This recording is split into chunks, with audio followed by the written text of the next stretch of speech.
Hi, this is Lindsay, and you are listening to the Contents of Characters podcast. On this podcast, I talk about different content that's out there in the world and dissect it in my own special ways. I talk about characters that I love and kind of treat them like they might be my best friend. And then I talk about the content of one's characters, where I look at the good that different celebrities or different people with platforms are using to better the world for, not self-gain kind of stuff. So, with that being said, we're going to go quickly into the podcast. I'm going to let you know that in the show notes, I'm going to try to have times for people so you know where the contents of character portion starts and where the crazy count starts, so you have freedom to listen to whichever parts of the podcast that, appealed most to you. And we're going to try to keep it under an hour. I will let you know that Cynthia and myself have something planned for the 100th song.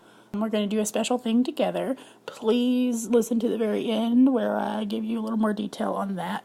And without further ado, we are going to talk about the wonderful Anita Sarkeesian.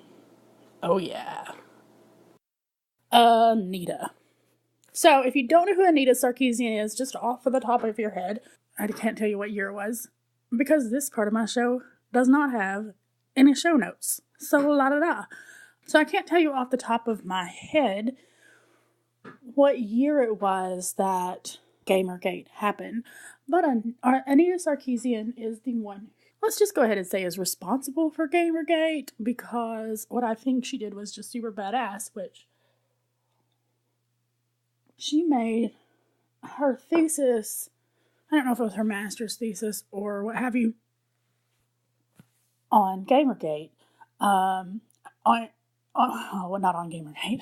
Actually, Gamergate came out of her thesis on breaking down a sort of a history of gaming, video games specifically, from a feminist lens. And she did 3 major episode, breakdowns, and they all came out several, months apart.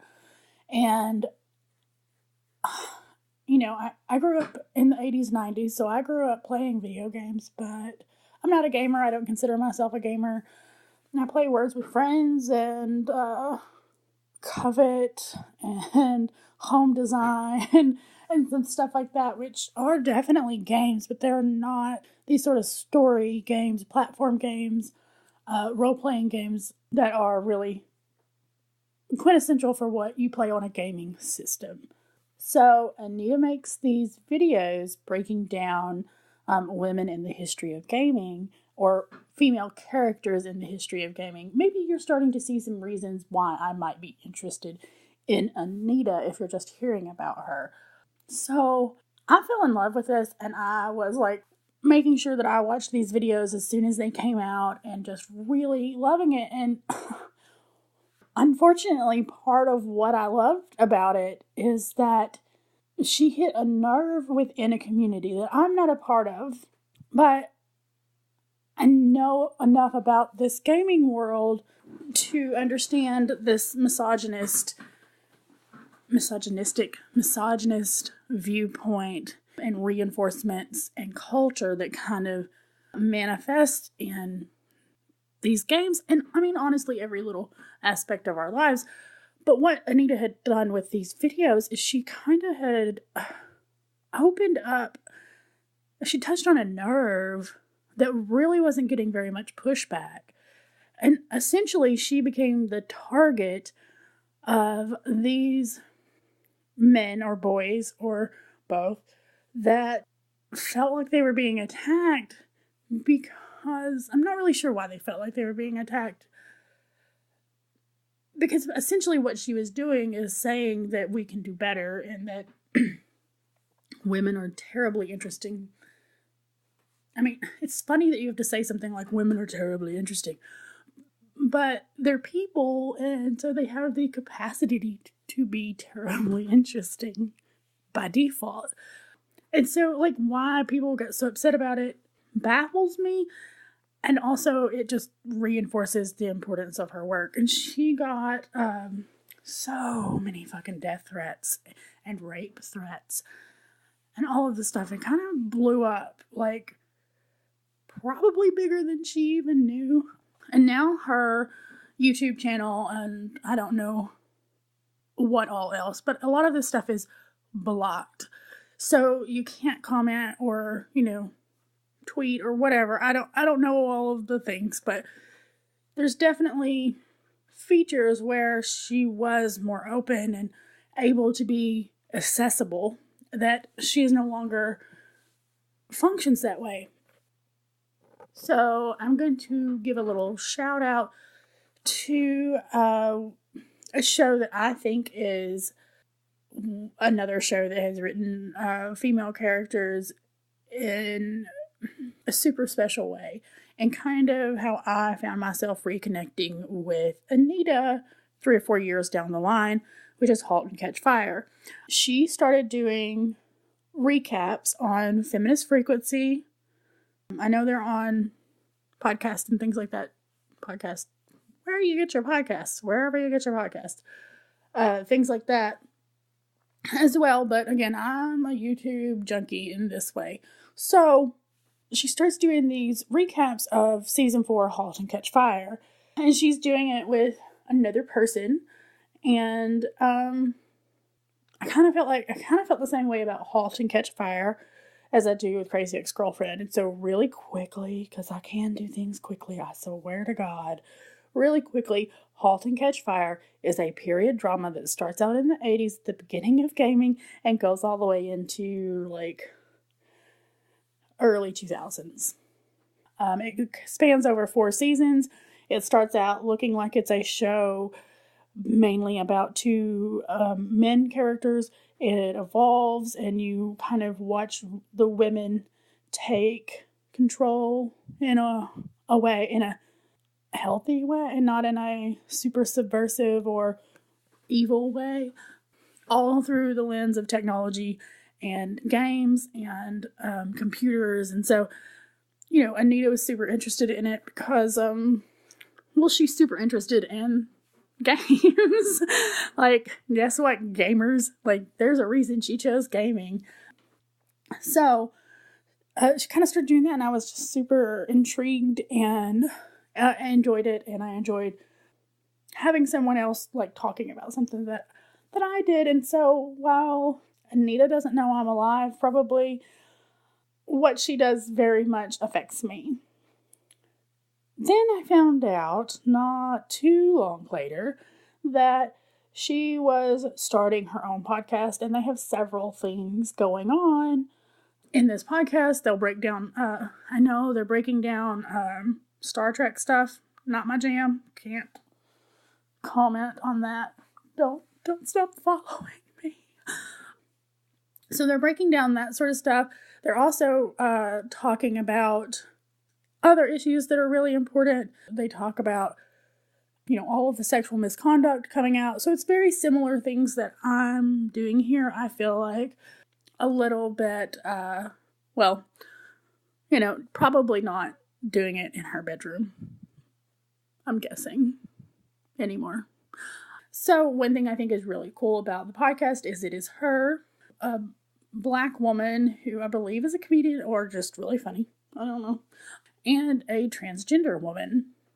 And she said something in one of her podcasts that really excited me, which was talking about, we always talk about, like, what to do about these people that might be doing something we don't want in our pop culture world, like, not to continue to give them jobs and to tear them down or whatever.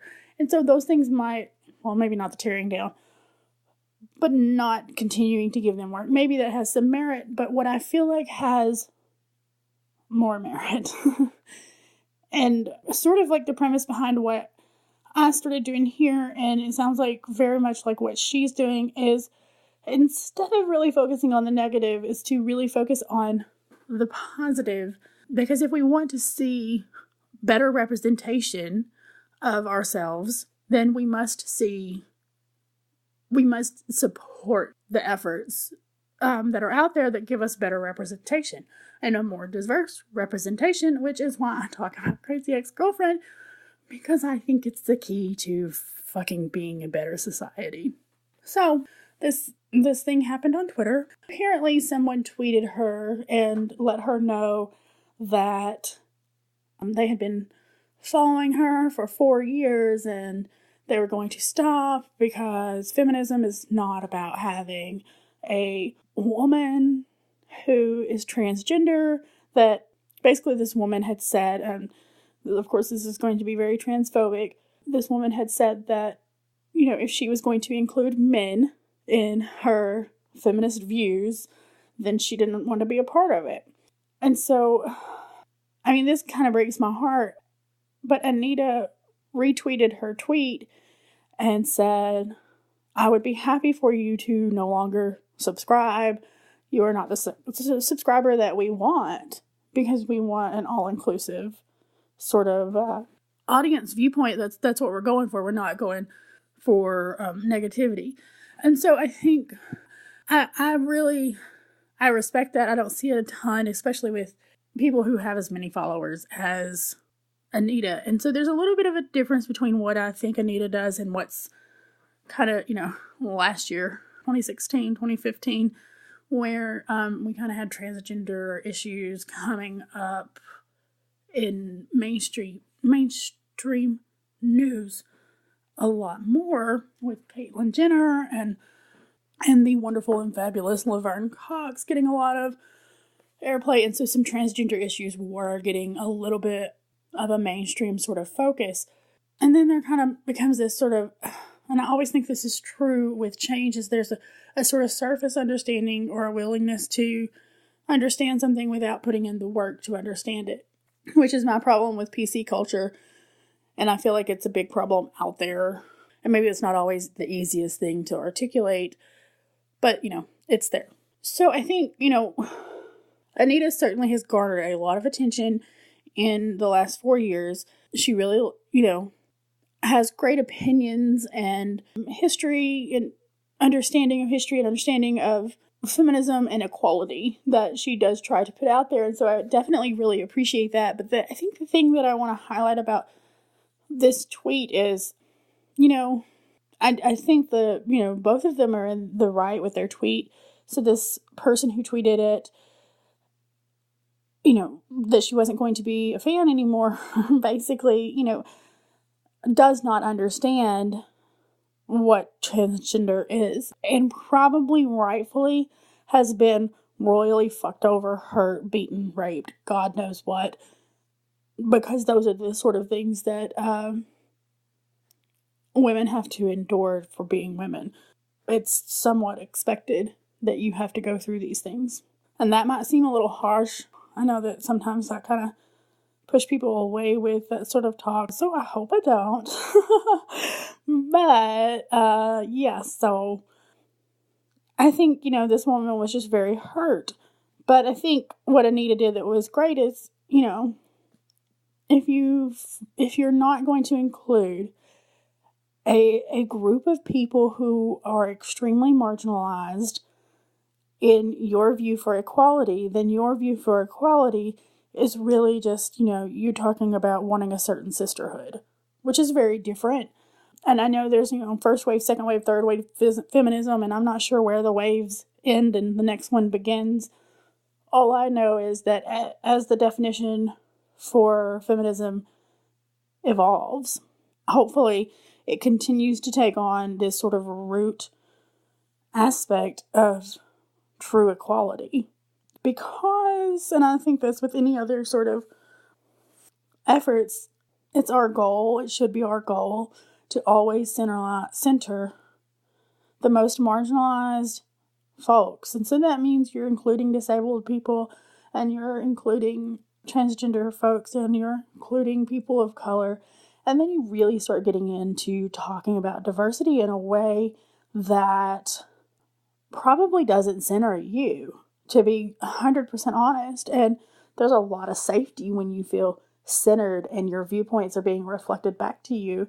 And so I feel like, unfortunately for this woman, what Anita's doing with the feminist frequency and the different things that they're doing over there now is really challenging some old school ideas about feminism and some surface ideas about feminism and asking you to go further. And they're not willing to sacrifice this value for followers. And I find that to be very admirable in a day and age where a follow is worth 1,000 words. Isn't that a picture is worth 1,000 words?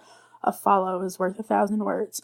So, with that, we are going to follow Rebecca off of this airplane and into the hospital. We are going to start the Josh is Irrelevant portion of the podcast with the theme song, because I feel like that's a great place. So, the season theme song, You Do, You Don't Want to Be Crazy, is woven seamlessly into the season when we finally see Rebecca sitting in real time on the pooper listening to music videos.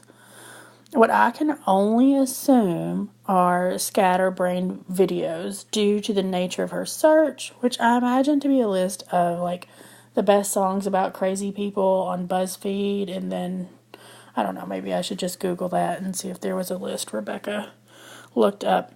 Also, I just kind of want to ask, am I the only person who doesn't know who the rock star Rebecca is in this video? You know, kind of a fuckboy rock star. I meant to look up who Adam Levine is before this because that's the only name that comes to my mind. And I'm terrible about switching names. Like maybe, I don't know. Anyway, somebody please let me know if you know, because I don't know a ton about mainstream pop.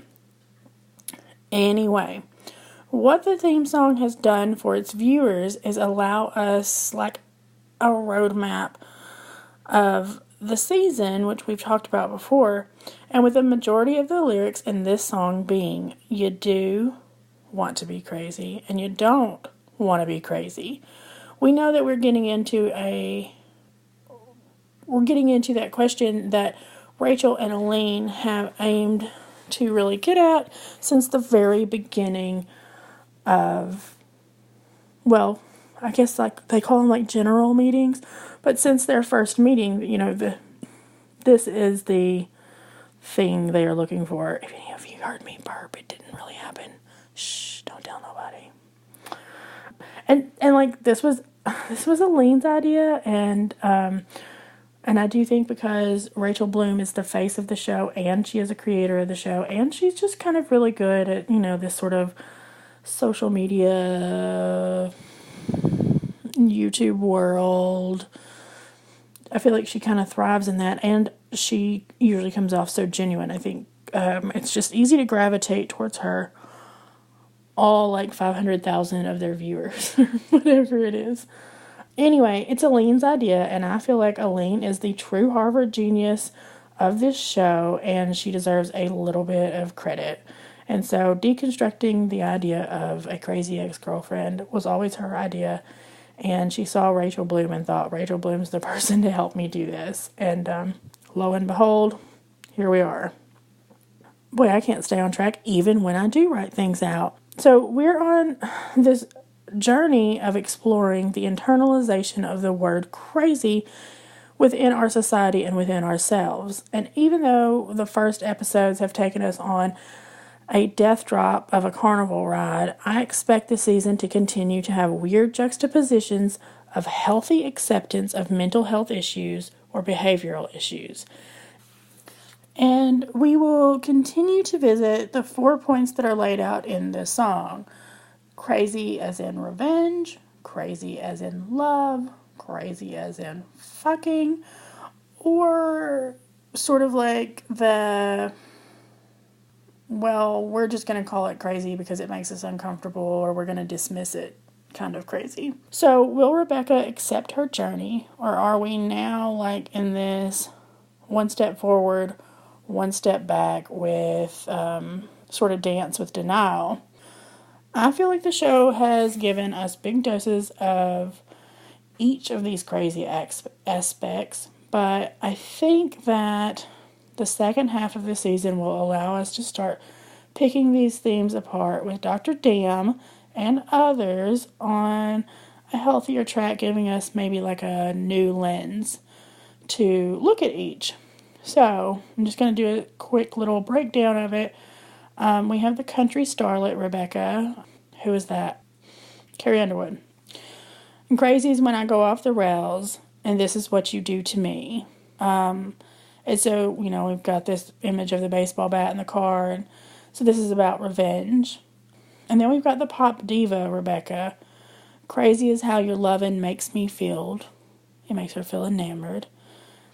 This is how I will always want to be.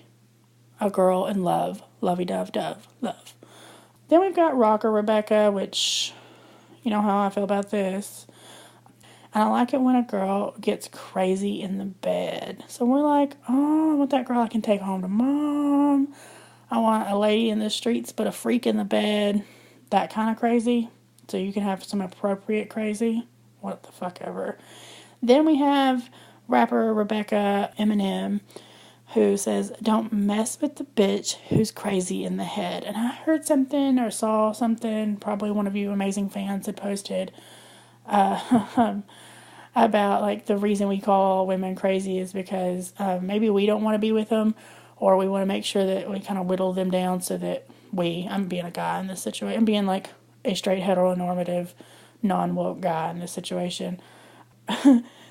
So maybe we want to, I just kind of feel like I need a voice for that. So yeah, dudes, we want to like break these chicks down, make them feel bad about themselves, and also scare off other people, and then eventually other people aren't going to want them because they think they're crazy, then they're going to come back to us and we're going to have the upper hand. That's what the meme said.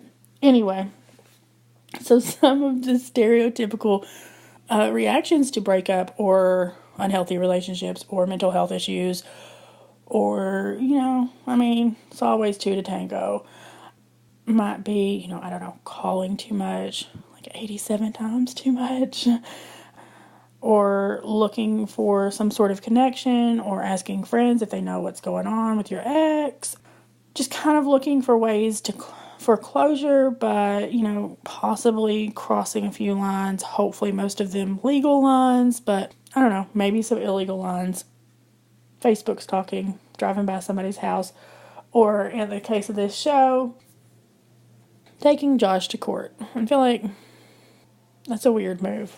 I never really liked that move. I have to sneeze. I don't know if I'm going to. I might just cry instead of sneezing.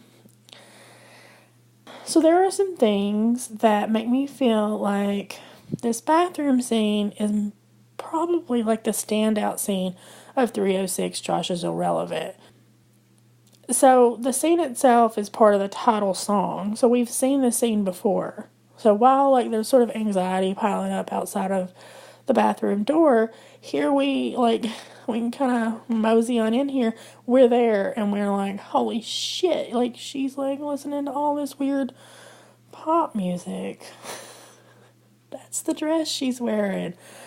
So the scene is part of the title song. This hasn't really been done in the previous two seasons. Season 1's Crazy Ex-Girlfriend, or Josh Just Happens to Live Here theme song. So then Paula and Scott have this like really cool verbal where they're sitting at the counter. I'm wondering if they're eating pie, because I'm noticing this season like Scott has this thing where he gets caught eating cake out of the refrigerator and he's like, well, it shouldn't have been there. I kind of feel like they might have been eating pie in this situation too. Anyway, so they do a sort of verbal call and response with the song, and it's kind of like, I believe Scott's doing this recap to all of the things that Paula Proctor had told her to kind of let him in on what she had been doing and all of her shenanigans and tomfoolery. Then in season 2, with I'm Just a Girl in Love, Naomi quotes this song to the judge when they are probably dealing with the restraining order, but definitely dealing with the fallout of her setting a fire and saying she can't be held responsible for her reactions because she's just a girl in love, love, love. And then in season 3, You Don't Want to Be Crazy is actually played to us. So again, we're going into my theory here, that this musical fantasy world that Rebecca lives in, and these mini stories that she tells herself, well, we get to be there, and we kind of get to see where the sparks of all of that come from. And we listen to the theme song with her. And nobody tells it to us in a didactic way. We get to listen to it with her. And at the end of that result is, well, we're just fucking confused, because music can be very healing, but I don't know, maybe it has specific answers, but it sure can't answer all of your problems. Some of that takes some of that hard work I think she's getting into. So I think that this is really brilliant, because I feel like on some way, you have your typical show that has 4 walls and we don't break the 4th wall. But then I feel like through these music videos, we've got another set of 4 walls, and we are constantly figuring out different ways to break it down and give us this Rebecca's viewpoint in this very specific time in her life, where we get to see it from multiple angles, but from her viewpoint, and then in multiple seasons with multiple themes and multiple themes. It's just really fucking layered in that way. And so, I don't know. I've been calling it 8 walls, but maybe it is 16 walls? 12 walls. I don't know. Also, in this episode, Rebecca goes to the bathroom on 2 separate occasions, in which she's on her phone in both of these. I feel like you guys should know I'm sitting on the toilet right now recording. Okay, I'm not, but I mean, if I could stand to sit on the toilet for an hour and record this, I probably would. I bet the acoustics are better in there anyway. So I feel like, for me, I've always had sort of a love or fascination, especially with public restrooms, but also just restrooms. People will give you your privacy. People who don't want to give you your privacy will give you your privacy in a bathroom. And so I think it's kind of interesting, all these people are here to help Rebecca in this episode, and we see her in the bathroom 2 different times looking, for her phone. Actually, it's throughout this season, it's there quite a bit. So, anyways, she's stressed and anxious, and I feel like this is, because it's such a private place, it's another way that we're being let in. And so, not that you wouldn't, I feel like anyone at this point in the show who's been watching, and, definitely not a background kind of watching, but, actually watching, is well aware that that's exactly what we're doing. We are exploring the crazy, problematic word crazy and how it applies to both women and those with mental illness. And I don't know.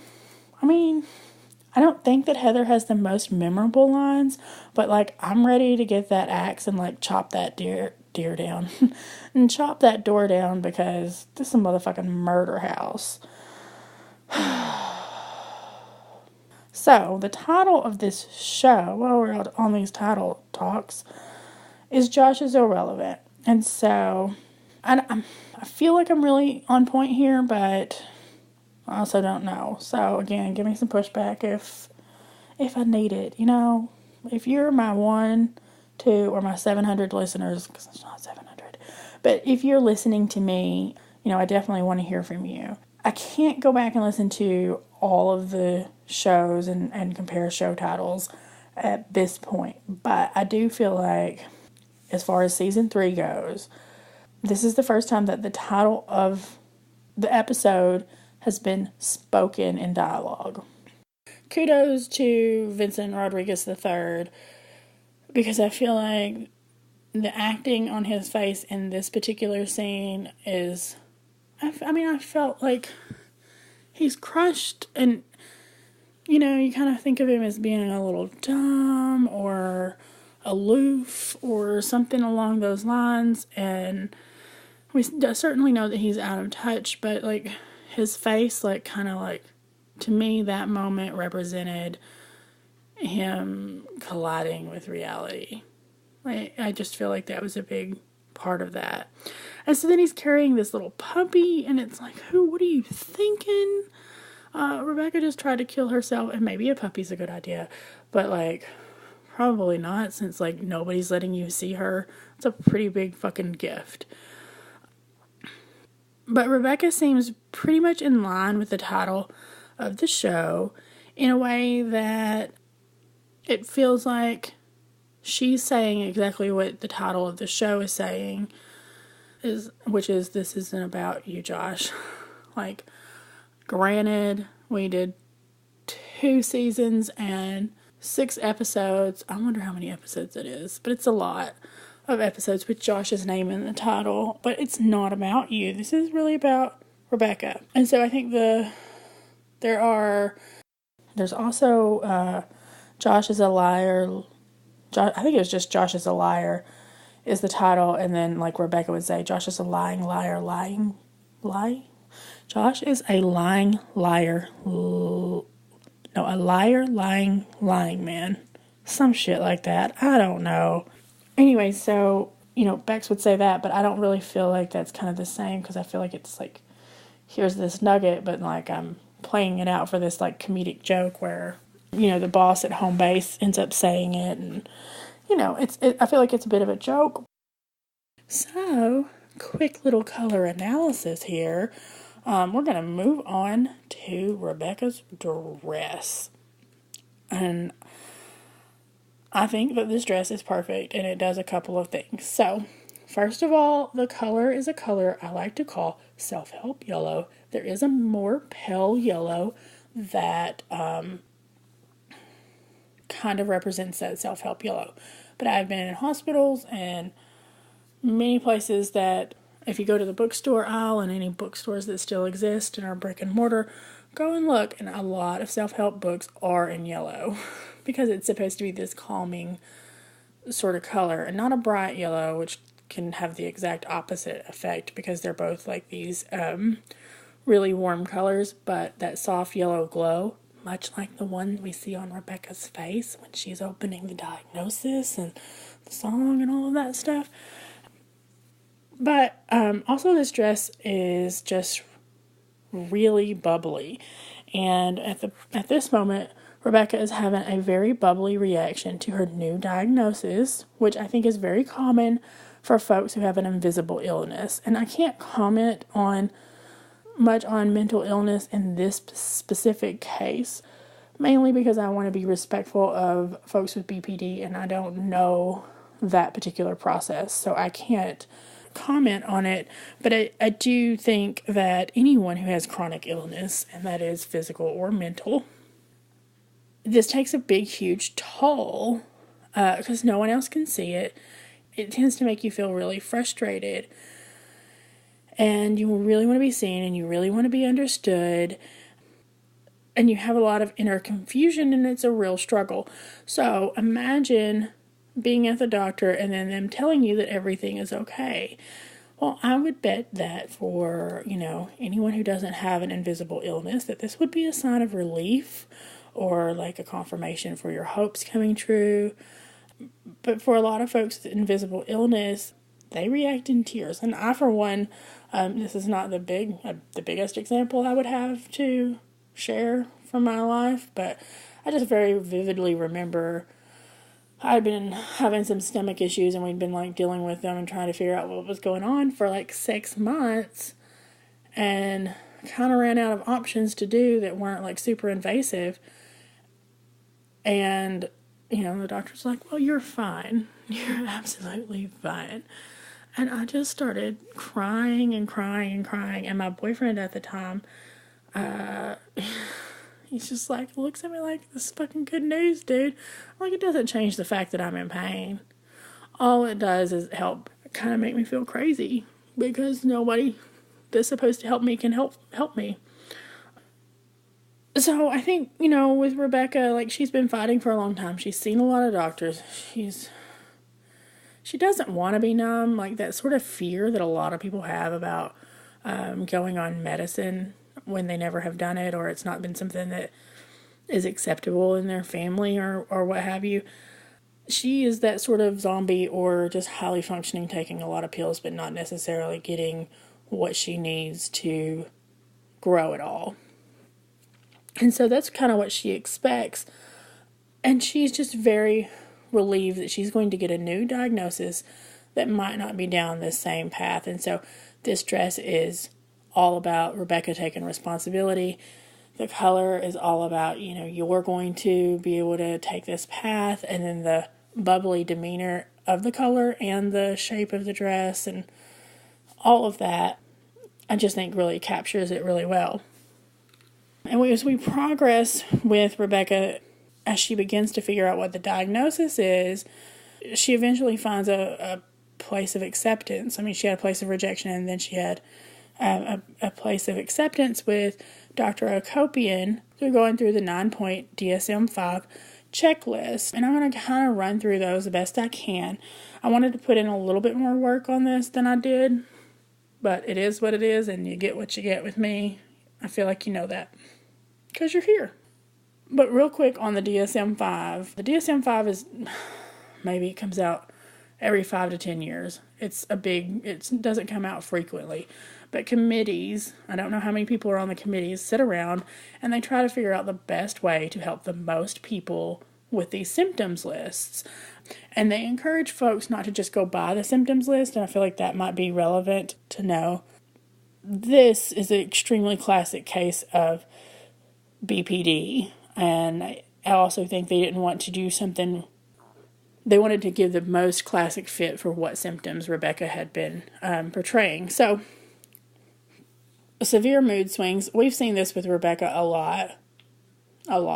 So, the specific scene they show is back from season 1, after they come out of spiders, and she says, we'll see about that. I honestly do not remember what that is. Shout out to Cynthia over at Bunched at Lunch, who gave me that tidbit of information, and I was like, don't worry, I'm going to do some more research on it, but I didn't. So there's that. Fear of abandonment is another checklist on there, and I think the quote that they show is when she's screaming at Josh not to leave her in season 2, but she also, she told Josh she was pregnant because she's just, whatever will keep Josh there, whatever she can do to kind of keep herself from being abandoned, and giving her dad money. There's tons of things that support that as well. Instability in relationships. Well, we've seen her relationships with Greg. We've seen her relationships with whatever she did with Trent, with a couple of folks she's brought home, with Josh, and with Nathaniel now. But also, this is true for relationships with her mother, relationships with Paula, probably even Audra Levine. Nobody ever said Audra Levine was just the worst. I mean, I think they may have actually literally said Audra Levine is just the worst. But, I mean, she might have also been the best equivalent that Rebecca had to a friend. And you have instability with her relationship with the Chans. I mean, all of the relationships she has in her life are not stable. And then we have an unstable sense of an identity. There's not a ton of this that the show focuses on a lot. But the flashback we see is the carnival scene where she yells to Josh, I don't know who I am without you in my life. And I think that is probably pretty true for her. You also have this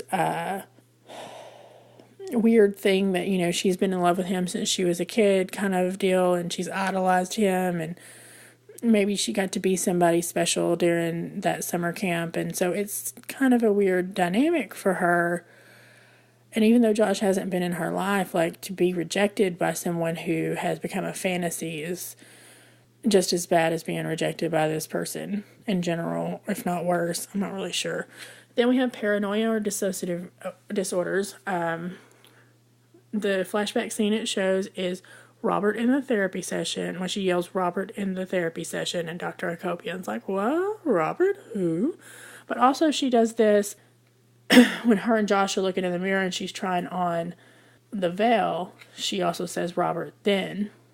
Then we have some paranoia that kind of comes in. Is it 304? 305. In 305, when whatever scene she sleeps with, who, and, the swim van thing.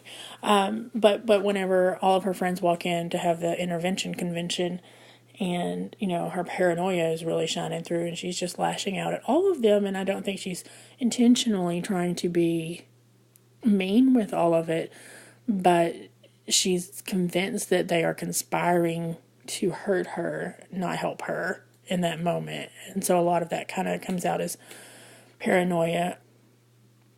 So the frequent anger is another bullet point. They show her doing the squirrel scene with Nathaniel back when he was first in the office. Spoiler alert, skip ahead a whole minute now. Okay, too late. So this fucking pisses me off that they bring up the squirrel scene in 307 and she does it in a cute, sexy way with Nathaniel. That's because I am not a Nathaniel Rebecca shipper. If you are, maybe you like that she turned this flaw into a fatal attraction. Maybe it's not fatal. I don't know. We don't know. Anyway, the next point on this list is emptiness. So after she had told Josh she was pregnant, or she had thought she was pregnant, or she kind of took it and ran with it, she said that she felt like her womb was empty. But I feel like there's a lot of times that Rebecca feels like she's empty, and we see her fixating on things or various forms of depression. And I feel like most of those she feels like she's empty. Impulsive behavior, the flashback it shows is Marco. If you've been watching this show and you don't think that Rebecca has impulsive behavior, then we are going to have to sit down and figure out which part of impulsive you don't understand, because literally almost everything she does is impulsive. Reoccurring or suicidal attempts or threats. We don't have any flashbacks of this, but it kind of brings us back into reality of that's exactly why we're here in the first place. And then we also know about, I do believe there have been some threats before, but we also know about the attempt after Robert. So then Rebecca lets Paula know, no, I have all 9 symptoms. So I know that Rachel and Aline consulted with a psychiatrist, but I've been wondering to myself and now to you, where were they in the timeline of the writing process when they decided to meet with psychiatrists, plural, to give her a diagnosis? Was it when they sat down and started writing season 3, or have they known that she was borderline personality, had borderline personality disorder at some point and had to write to that? So anyway, I'm just still kind of fascinated in how we go through that. We'll go through that in the future. If you do know when they started writing this, again, you can let me know. Regardless of all of this stuff, I think that they handled the diagnosis with Rebecca's stages of acceptance wonderfully. I have not seen any criticism of her being misdiagnosed, or her reaction to being diagnosed, or the treatment protocol for borderline personality disorder. I've seen some weird, right-wing, ranty bullshit about past episodes. Mainly the one where they went to the masquerade ball and pissed off that liberals would spout lies about Reagan and the so-called war on drugs. And while I'm not qualified or comfortable commenting on any or all of that, I'll leave it to you. But the war on drugs is silly. It's like this censorship is silly. We're kind of just declaring things are bad instead of helping figure out how to handle things that exist. Boggles my mind. Don't leave me if you don't agree with me. Stick around. Maybe you'll agree with me on something else that nobody else does. I have seen some well-intentioned criticism that I think was born more out of like a conditioning of what to expect in TV, regardless than an understanding for a show. Like, I do know that this person was a fan, but anyway, they were stating their fear that Rebecca's diagnosis would dismiss her other behaviors. And so Rachel tweeted back to this person, or I saw that Rachel had tweeted to this person, and told the author of this article that, you know, Rebecca's going to have to deal with all of that shit that she's done. But I know that for this show, like, they've earned my trust. I'm not saying they can't fuck it up, but they've earned my trust, and I have to trust that they are going to treat each one of their characters like they are real people and like they deserve respect, except for Denise. Cannot accept. Denise needs to stay the fuck out of the hospital rooms. And Bernice and whoever else there is in this show. And I saw a meme about How I Met Your Mother. Apparently they don't like Bernice's and Denise's and Teresa's. I don't know.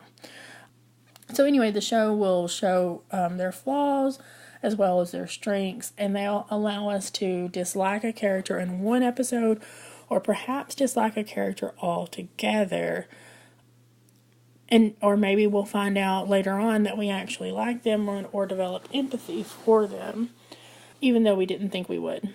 There's an interview with Rebecca with 92 and Y Street with Rachel, where Rachel was asked if we were supposed to like Nathaniel now that we know that he has lived through his mother's suicide attempt.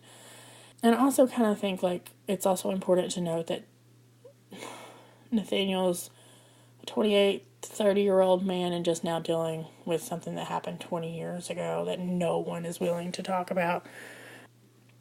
And Rachel's reply was that for her, it's not really important whether or not you like a character, but that it is important that we understand where the character is coming from or kind of who they are. And I think that's a good measure to measure the show by, especially, you know, at the end of season 4, or if they split season 4, which I don't think they will because of rating situations, at the end of season 5, when the show should rightfully be done and not go on. Did we get it?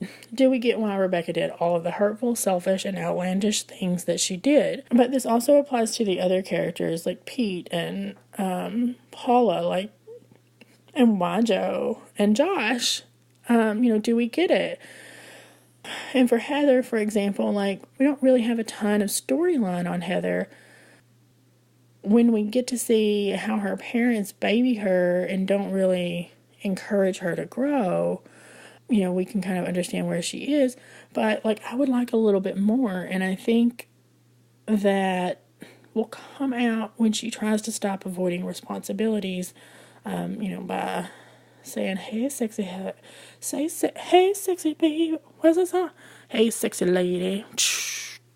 I'm doing dance moves. You can't see it. I'll stop. Also, I'm never going to do videos of myself because then I would have to take time to find a spot. That's not going to happen. Anyway, Heather's avoiding everything by going into Hector's silky arms and playing with his fine ass. Also, I'm kind of just digging on Hector lately. Crazy count is up. It's up.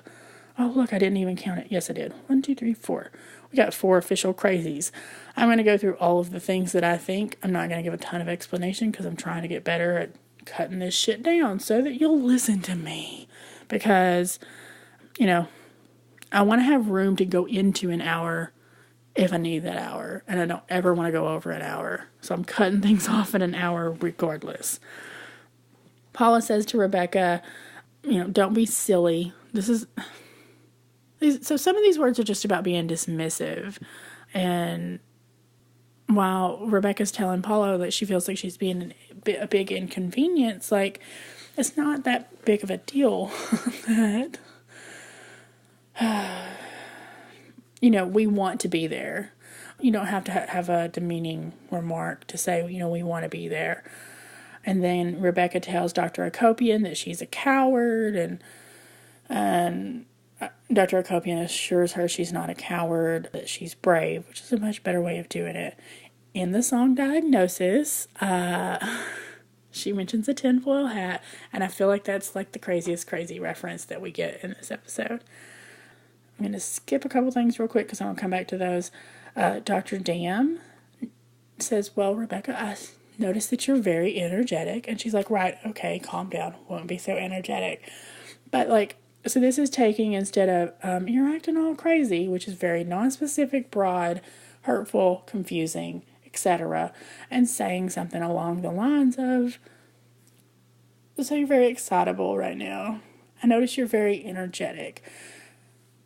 Now, if she wants to choose to do something about that, she can, but she doesn't have to. But sometimes just being pointed out that a behavior exists gives you power over that behavior, or the ability to have power over that behavior. Okay, this is probably doesn't need to be in the crazy count, and I had to look up what peppery means, a little spicy little spitfire talking back. Nathaniel's dad ask him if he has a peppery tone. And after I looked it up, I felt even more annoyed by it. Then we have this big rant that Heather gives to Valencia. And none of these are the word crazy. But anyway, this is what she says. This is about her movement, which is also, there's always 100 things that I want to talk about that I just am not able to. Pathetic, vain, stupid, cringy, trendy, selfish, and basic. I kind of feel like basic is a word for like crazy. Some people might call me a millennial, but I think I'm just too old to be a millennial. So I feel like basic's kind of it's like I want to hang out with words like crazy and other mean words. And so, like, it's kind of harsh that Heather says this, but also, like, just keep in mind, like, Valencia just kind of went off to Hector not too long ago, and she said, bitch, don't get in my way, bitch. It's so weird to hear her say that. Then Rebecca. Okay. So here we get into the good ones. At some point, Rebecca mentions that she is certifiably crazy. And I think that's right after she's kind of come to terms with it, that she's certifiably crazy. And she has to kind of get down with it. And Paula's immediately like, no, nobody's calling you certifiably crazy. Which, if Paula wasn't so patronizing and such a people pleaser to Rebecca only, maybe it wouldn't even be worth mentioning the actual word crazy here, because she's trying to refute it. And then we listen to the theme song, and we hear crazy there, and I'm counting it because I want to. And then Heather, and this is one of my favorite lines of the whole episode, when Heather tells Rebecca that for somebody who is certifiably crazy, you sound very sane. Because she promises. Because Valencia asked her to promise that she will not kill herself, that she never wants to lose her.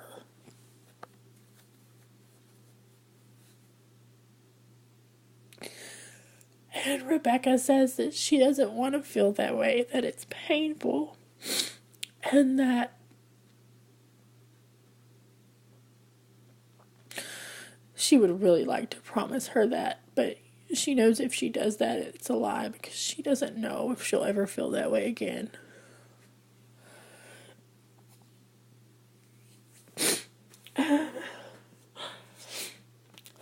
So, it's my favorite part of this episode because it's fucking powerful and it's real. And we need as much real Rebecca as we can get. Then Rebecca goes back to Dr. D. We all need a little Dr. D, don't we? And she's like, okay, I'm ready to go to group. And he's like, you'll really like these people. And she's like, yeah, they're nuts, right? They're all totally terrible, right? So those are the main things that count in our crazy count. I'm going to count that up for you. 1, 2, 3, I'm counting peppery, 5, 8, with 4 crazies. And then we have 2 other things that we're going to talk about because it illustrates things that I think are important. In the song Diagnosis, I think, or right after, she has this line about her inner sense of confusion. And I talked about it enough earlier in the podcast, so I'm not going to go back into it here. But this inner sense of confusion of not kind of fitting into these boxes that might give her help, or fitting into boxes that don't need any help, or what have you, has created a lot of self-doubt and a situation where the world just kind of gaslights her no matter where she goes. and that may be using the term a little loosely, but I don't care. So this inner sense of confusion doesn't really help you figure out your path. Like, maybe everybody else can see it right in front of you, but when you're in the midst of it, it's hard to understand because your brain is full of contradictions. And then I feel like Dr.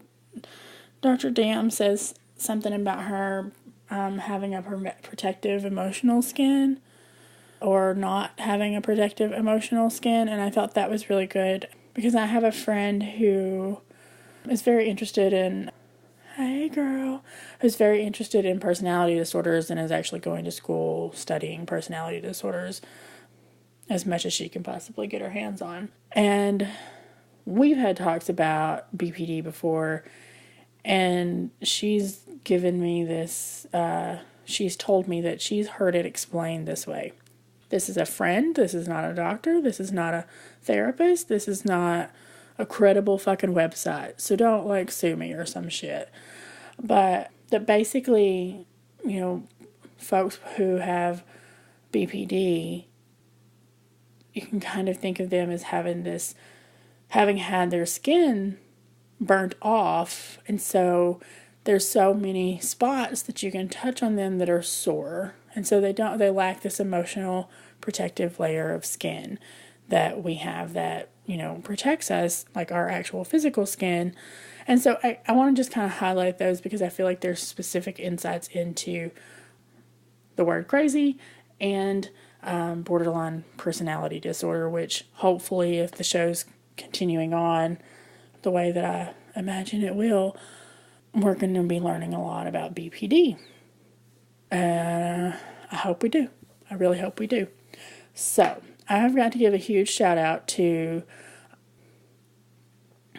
my biggest supporter, and I'm just going to let you all know, I kind of stalked Cynthia a little bit over at Bunch at Lunch because I listened to 1 or 2 of her podcasts, and I was like, you're doing what I want to do. Like, I've been asking people to do this, and this may be mentioned somewhere else, and I've just become such a fan of hers, and I'm also now a friend of hers, and she's been a great support to me in just kind of figuring out, like, little nitty-gritty things or encouragement or inspiration with the stuff that she does. And she's always been so kind to me on her podcast and talked me up. And I don't know, it means a lot. And, you know, I kind of have a feeling that if her and I were to be at a party and meet, like, we might talk about the shows we like and somehow not mention Crazy Ex-Girlfriend and would think we had nothing in common. But I think what's fascinating is that we have a ton in common, and we're also terribly different, and it makes for wonderful phone conversations. We're not the most productive people when we have phone conversations, even when we mean to be.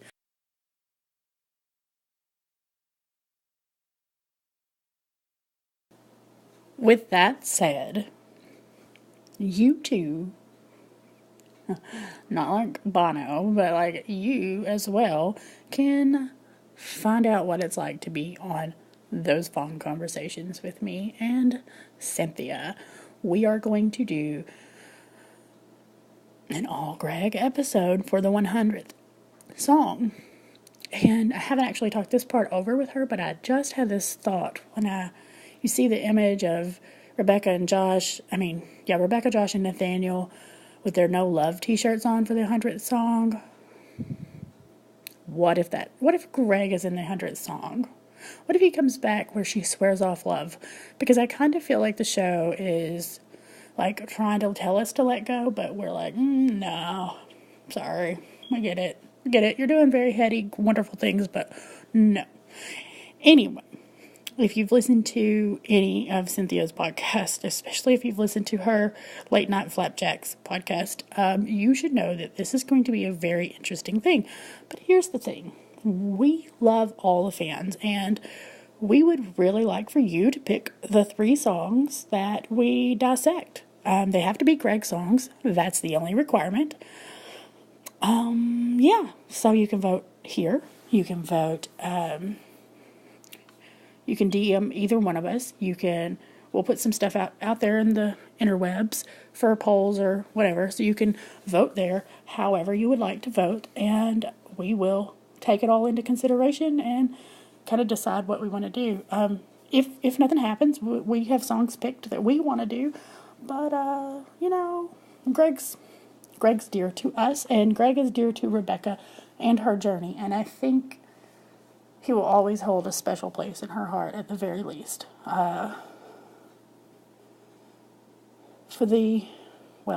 Tune in for that.